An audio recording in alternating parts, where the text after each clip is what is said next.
Hello everyone, स्वागत है आपका हमारे YouTube channel concept of chemistry में। देखो, पिछले लेक्चर में हमने बात की थी इंडक्टिव इफेक्ट की। ठीक है, पिछले लेक्चर में हमने किसकी बात की थी? इंडक्टिव इफेक्ट की। हमने ये जाना था कि इंडक्टिव इफेक्ट एक्चुअल में क्या होता है। ये हमने देखा था कि इंडक्टिव इफेक्ट जो होता है वो दो प्रकार का होता है।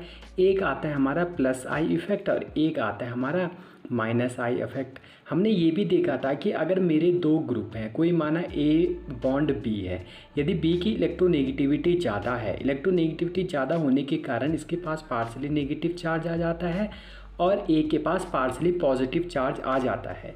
यानी कि बी जो एटम है वो क्या कर रहा है, इस बॉन्ड से इलेक्ट्रॉनों को अपनी ओर अट्रैक्ट करने की कोशिश कर रहा है। और ऐसे कोई भी ग्रुप जो बॉन्ड से इलेक्ट्रॉन को अपनी ओर अट्रैक्ट करता है या इलेक्ट्रॉनों को अपनी ओर खींचता है, इसको हम क्या बोलते हैं? इसको बोलते हैं ये ग्रुप या ये एटम हमारा माइनस आई इफेक्ट शो कर रहा है।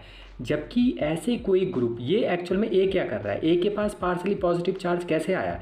इसने क्या किया होगा कि अपने इलेक्ट्रॉनों को बी को क्या कर दिया है, दे दिया है। ठीक है, कंप्लीटली डोनेशन यहाँ पे नहीं होता है। अगर कंप्लीटली डोनेशन होता तो इसके पास कंप्लीटली पॉजिटिव चार्ज आ जाता, बट इसके पास पार्सली पॉजिटिव है। इसने हल्के से अपने जो इलेक्ट्रॉन्स है वो बी को प्रोवाइड कर दिए हैं। तो ऐसे कोई भी एटम या ग्रुप जो इलेक्ट्रॉन की डेंसिटी को प्रोवाइड कराते हैं उनको कहते हैं हम प्लस आई इफेक्ट। तो ये तो हमने पिछले लेक्चर में बात कर दी थी। आज हम बात करने वाले हैं इंडक्टिव इफेक्ट में इसके एप्लीकेशन पार्ट की, कि इसकी एप्लीकेशन कहाँ कहाँ पे हम इसका यूज़ करते हैं। तो पहला जो एप्लीकेशन हम पढ़ने वाले हैं आज वो है reactivity of alkyl halide. Alkyl halide की रिएक्टिविटी के बारे में। अब एल्काइल हैलाइड क्या होते हैं कि ये मेरा जो ग्रुप है, यहाँ पे देखो, यहाँ पे ये क्या है, ये मिथाइल ग्रुप है और इसको हम क्या बोलते हैं? एल्काइल ग्रुप भी बोलते हैं। और इसके साथ क्या है, हैलाइड है, तो इनको कंबाइंड क्या बोला जाता है? इनको बोला जाता है एल्काइल हैलाइड। यहाँ पे मैंने 4 एल्काइल हैलाइड एग्जाम्पल के तौर पर लिखे हुए हैं। हम ये देखेंगे कि इन चारों जो एग्जाम्पल है इनमें से सबसे पहले रिएक्शन कौन करेगा। यदि हम 4 एल्काइल हैलाइड लेते हैं तो चारों में से पहले रिएक्शन कौन करेगा?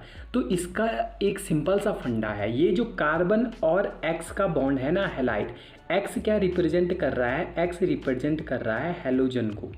ठीक है, हैलोजन को। और हैलोजन क्या होता है मेरे? फ्लोरीन, क्लोरीन, ब्रोमीन और आयोडीन। एक्स हमारा इनको रिप्रेजेंट कर रहा है। तो ये बॉन्ड जिनका वीक होगा, कार्बन और हैलोजन का बॉन्ड जितना ज़्यादा वीक होगा, एक्स जो है यानी कि जो हैलाइड है वो उतनी आसानी से यहाँ से रिमूव हो जाएगा। यानी कि उसकी रिएक्टिविटी उतनी क्या हो जाएगी? फास्ट हो जाएगी। हमें इन एग्जाम्पल में यही देखना है कि कौन सा कार्बन एक्स बॉन्ड, कौन सा कार्बन एक्स बॉन्ड वीक है। अब यहाँ पे एक सिंपल सा आपको क्या देखना है, कॉन्सेप्ट यूज़ होता है, उस कॉन्सेप्ट को ध्यान से देखना कि जो CH3 ग्रुप होते हैं हमारे, जितने भी एल्काइल ग्रुप होते हैं, ठीक है, एक इम्पॉर्टेंट चीज़ है, जितने भी हमारे, या मैं कहूँ ऑल एल्काइल ग्रुप जितने भी होते हैं, ये क्या करते हैं? प्लस आई इफेक्ट को शो करते हैं। क्या करते हैं? Plus I effect. यानी कि ये इलेक्ट्रॉन डोनर होते हैं, ये इलेक्ट्रॉन क्या करते हैं? डोनेट करते हैं। अब यहाँ पे देखते हैं, इस कार्बन के पास 3 CH3 ग्रुप लगे हुए हैं। ये क्या करेंगे? इलेक्ट्रॉन की डेंसिटी प्रोवाइड कराएंगे कार्बन को। अब कार्बन के पास भाई जी बहुत ज़्यादा क्या हो जाता है? इलेक्ट्रॉन आ जाते हैं। अब इलेक्ट्रॉन आने के कारण ये जो बॉन्ड है ना, ये बॉन्ड, यहाँ पे इलेक्ट्रॉन की डेंसिटी बहुत हाई हो जाती है। इलेक्ट्रॉन की डेंसिटी हाई हो जाती है। हमें एक चीज़ और पता है कि जो हमारे हैलोजन होते हैं उनके पास क्या होते हैं? लोन पेयर होते हैं। ठीक है, वो भी कितने लोन पेयर? 3-3 लोन पेयर होते हैं। तो इन लोन पेयर का और इस इलेक्ट्रॉन का, जो यहाँ पे इलेक्ट्रॉन की डेंसिटी बढ़ गई है, किसके कारण? यहाँ पे कितने लग रहे हैं? 3 प्लस आई इफेक्ट के कारण जो कार्बन और एक्स के बॉन्ड की डेंसिटी, यहाँ पे इलेक्ट्रॉन की डेंसिटी यहाँ पे इंक्रीज हो गई है। उसके कारण यहाँ पे क्या होता है? इलेक्ट्रॉनिक रिपल्सन होता है। क्या होता है यहाँ पे? इलेक्ट्रॉनिक रिपल्शन होता है। किस किस के बीच में? Lone pair and bond pair. अब लोन पेयर और बॉन्ड पेयर में इलेक्ट्रॉनिक रिपल्सन होने के कारण ये जो बॉन्ड होता है ना, ये बॉन्ड क्या हो जाता है? वीक हो जाता है। यानी कि जितना ज़्यादा हमारा रिपल्सन होगा उतना ज़्यादा बॉन्ड वीक होगा। और ये जो इलेक्ट्रॉनिक रिपल्सन हो रहा है, ये इलेक्ट्रॉनिक रिपल्सन किसके कारण हो रहा है? ये इलेक्ट्रॉनिक रिपल्सन हो रहा है प्लस आई इफ़ेक्ट लगने के कारण, क्योंकि ये जो CH3 ग्रुप है ये प्लस आई इफ़ेक्ट इंक्रीज़ कर रहे हैं, जिससे इलेक्ट्रॉन डेंसिटी यहाँ पे इंक्रीज़ हो रही है। ठीक है, और इंक्रीज़ होने से यहाँ पे इलेक्ट्रॉनिक रिपल्सन होगा, बॉन्ड वीक हो जाएगा। ये फंडा तो यहाँ पे क्लियर हो गया। अब हम एग्जांपल बी की ओर देखते हैं। तो बी में क्या है, यहाँ पे CH3 यानी कि यहाँ पे क्या लग रहा है, एक प्लस आई इफेक्ट लग रहा है, कितना 1। सी की बात करें, यहाँ पे कितने हैं, एक CH3 है, एक CH3 है, यानी कि टोटल 2 प्लस आई इफेक्ट यहाँ पे लग रहे हैं। यहाँ पे अगर हम बात करते हैं, यहाँ पे प्लस आई इफेक्ट कितना लग रहा है, एक लग रहा है। ठीक है, अब देखो अगर हम बात करते हैं इनकी रिएक्टिविटी के ऑर्डर की, तो रिएक्टिविटी के ऑर्डर में सबसे ज़्यादा प्लस आई इफेक्ट कहाँ पे लग रहा है, ए वाले में। तो ए तो सबसे ज़्यादा क्या हो जाएगा, रिएक्टिव हो जाएगा। उसके बाद अगर हम देखें सी वाले में, सी वाले में क्या है, 2 प्लस आई इफेक्ट लग रहे हैं। ठीक है, तो 2 प्लस आई इफेक्ट लग रहे हैं, तो उसके बाद रिएक्टिविटी आ जाएगी सी की। अब यदि हम बी की बात करें और डी की बात करें, बी और डी की बात करते हैं, तो जितनी बड़ी एल्काइल हमारी चेन होगी, ये जो एल्काइल चेन है ना, जितनी बड़ी होगी वो उतना ज़्यादा प्लस आई इफेक्ट शो करेगा। अब यदि मैं इस CH3 की बात करता हूँ, ये इलेक्ट्रॉन की डेंसिटी प्रोवाइड तो करवाएगा, ठीक है, बट उतनी इलेक्ट्रॉन की डेंसिटी प्रोवाइड नहीं करवाएगा जितना ये CH3CH2 प्रोवाइड कराएंगे। ठीक है, ये क्या है, मेरा मिथाइल हैलाइड है, ये क्या है, इथाइल हैलाइड है।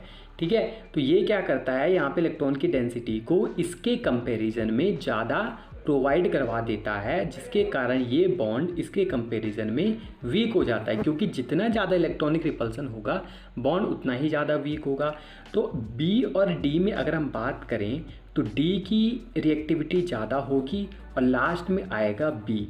ठीक है, और ये हमारा कंक्लूजन आ जाता है किसका, एल्काइल हैलाइड का। या हम कह सकते हैं कि जो टर्सरी एल्काइल हैलाइड होते हैं वो सबसे ज़्यादा रिएक्टिव होते हैं, फिर हमारे सेकेंडरी एल्काइल हैलाइड और फिर प्राइमरी एल्काइल हैलाइड।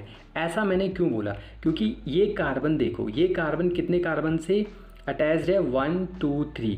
तो ये कार्बन जो है ये टर्सरी कार्बन है, और ये टर्सरी कार्बन किससे अटैच्ड है, हैलाइड से है, तो इसलिए इसको टर्सरी हैलाइड कहा जाता है। ठीक है, तो टर्सरी हैलाइड, इसकी रिएक्टिविटी सबसे ज़्यादा होगी। फिर ये जो कार्बन है ना, ये कार्बन 2 कार्बन से अटैच्ड है, तो इसको बोला जाता है सेकेंडरी हैलाइड, क्योंकि ये जो हैलाइड है ये सेकेंडरी कार्बन से अटैच्ड है। कोई भी कार्बन कितने कार्बन एटम से अटैच्ड है, ये जो कार्बन है ना, यहाँ पे देखना है, एक कार्बन, दो कार्बन से अटैच्ड है, तो इसको सेकेंडरी कार्बन बोला जाता है। अगर हम इस कार्बन की बात करें, ये कार्बन किसी भी कार्बन से अटैच्ड नहीं है, तो ये इसको बोलेंगे हम 0 डिग्री कार्बन। ठीक है, जबकि अगर हम इस कार्बन की बात करें, ये कार्बन एक और कार्बन एटम से अटैच्ड है, तो ये प्राइमरी कार्बन हमारा हो जाता है। तो हम कह सकते हैं कि यहाँ पे लास्ट में क्या आ जाएगा, 0 डिग्री। ठीक है, तो ये कॉन्सेप्ट था हमारा इंडक्टिव इफेक्ट का।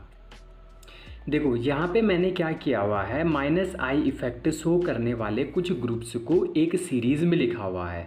ठीक है, और ये सीरीज़ कौन सी है, ये डिक्रीजिंग ऑर्डर में है, यानी कि सबसे ज़्यादा माइनस आई इफेक्ट कौन शो करेगा, NH3 positive, then NO2, then CN। तो इस प्रकार से हम देख सकते हैं। माइनस आई इफेक्ट का मतलब क्या है, वही है कि ये क्या करेगा, अगर किसी भी, देखो अगर हम बात करते हैं यहाँ पे फ्लोरीन को एग्जाम्पल के तौर पे लेते हैं, मेरे पास है CH3, यहाँ पे मैंने लगा दिया फ्लोरीन, एक लगा दिया मैंने CH3, यहाँ पे लगा दिया क्लोरीन।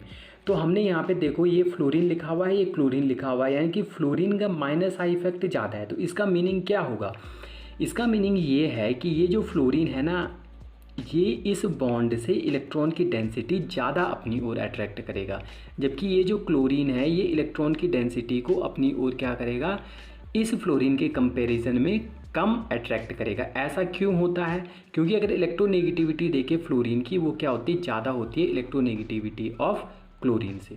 ठीक है, तो ये कॉन्सेप्ट था हमारा। तो ये कुछ ग्रुप लिखे हुए हैं, इनको आप देख लेना। इसी प्रकार से प्लस आई इफेक्ट शो करने वाले हमने ग्रुप लिखे हुए हैं, ये एक्चुअल में एल्काइल, हमारे सारे क्या हैं, एल्काइल ग्रुप्स हैं। तो पीछे भी हमने बात की थी कि जितनी बड़ी चेन होगी, एल्काइल चेन होगी, उसका प्लस आई इफेक्ट उतना ही ज़्यादा होगा। तो यहाँ पे कितने हैं, 1 2 3 4 कार्बन है तो इसका प्लस आई इफेक्ट ज़्यादा होगा। 1 2 3 कार्बन है तो इसका प्लस आई इफेक्ट कम होगा। 1 2 कार्बन है तो इसका प्लस आई इफेक्ट सबसे कम होगा। तो जैसे जैसे हमारी एल्काइल चेन इंक्रीज़ होती है, प्लस आई इफेक्ट भी हमारा इंक्रीज़ होता है। तो आज का वीडियो लेक्चर यहीं पे होता है स्टॉप। नेक्स्ट लेक्चर में हम बात करेंगे अनदर एप्लीकेशन पार्ट की, और जो अनदर एप्लीकेशन पार्ट होगा हमारा, वो होगा हमारा एसिडिक स्ट्रेंथ कैसे चेक करते हैं। हम एसिडिक स्ट्रेंथ की बात करेंगे, साथ में बात करेंगे हम बेसिक स्ट्रेंथ की, एसिडिटी और बेसिसिटी। साथ में हम बात करेंगे कि कार्बोकैटायन की स्टेबिलिटी को हम इंडक्टिव इफेक्ट से कैसे चेक करते हैं। ठीक है, तो हमारे नेक्स्ट वीडियो का इंतज़ार कीजिए और देखते रहिए हमारा चैनल। Thank you.